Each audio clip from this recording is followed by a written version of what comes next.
தந்தூரி பண்ணலாமா? ஃபஸ்ட்டு சிக்கனை நல்லா வாஷ் பண்ணிவிட்டு அதில் கர்டு, இஞ்சி பூண்டு பேஸ்ட் அண்ட் லெமன் இதெல்லாம் போட்டு மேரினேட் பண்ணி ஒரு 1 hour இல்லைனா 2 hour ஃப்ரிட்ஜில் வச்சிடலாம். வச்சு எடுத்ததுக்கப்புறமா நம்ம மசாலாஸ்லாம் ஆட் பண்ணிக்கலாம். ஆனால் கர்ட் போடும்போது நல்லா மேரினேட் பண்ணிக்கணும், கையில் நல்லா மசாஜ் பண்ணிக்கணும். அது வந்து ஃப்ரிட்ஜில் இப்போது 1 hour நம்ம வச்சுக்கலாம். வச்சுட்டா வந்து சிக்கன் நல்லா சாஃப்டாக ஆயிரும். அதுக்கப்புறமா 1 hour கழித்து அது எப்படி இருக்குன்னு பார்க்கலாம் வாங்க. முடிச்சாச்சு. இப்போ வந்து மசாலாஸ் எல்லாம் ஆட் பண்ணிக்கலாம். என்னென்ன மசாலான்னு நான் அப்படியே கமெண்ட் செக்ஷனில் கொடுத்துட்றேன். அது வந்து நீங்கள் பார்த்துக்கோங்க, இல்லை டெஸ்கிரிப்ஷனில் கூட இருக்கும், பார்த்துக்கோங்க.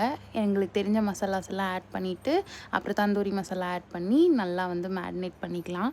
மேரினேட் பண்ணிவிட்டு சால்ட்டும் போட்டுக்கலாம். இந்த ஸ்டெப்பில் சால்ட்டும் போட்டு மேரினேட் பண்ணதுக்கப்புறம் மறுபடியும் ஃப்ரிட்ஜில் ஒரு 1/2 hour வச்சுக்கலாம்.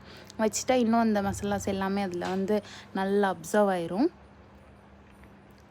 இப்போ வந்து அதை நம்ம ஏர் ஃப்ரையரில் வந்து தந்தூரியாக ரெடி பண்ணிடலாம். ஏர் ஃப்ரையரில் வந்து 185 degreeல வச்சுட்டு ஒரு 20 to 25 minutes போத் சைடு வந்து நல்லா ஃப்ரை பண்ணி எடுத்தோம்னா தந்தூரி ரெடி.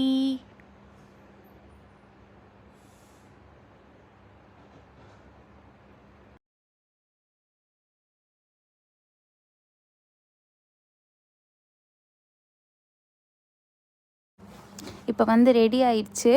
பார்க்கும்போது ரொம்ப நல்லா இருக்கும் தான் தோணுது. நான் சாப்பிட மாட்டேன், என் தங்கச்சி வந்து சாப்பிட்டு எப்படி டேஸ்ட் இருக்குன்னு சொல்கிறா. அவ்வளோ சூப்பராக தான் இருக்குன்னு சொல்லியிருக்கா. நீங்களும் ட்ரை பண்ணி பாருங்கள், எப்படி இருக்குன்னு கமெண்ட் செக்ஷனில் சொல்லுங்கள். பாய்.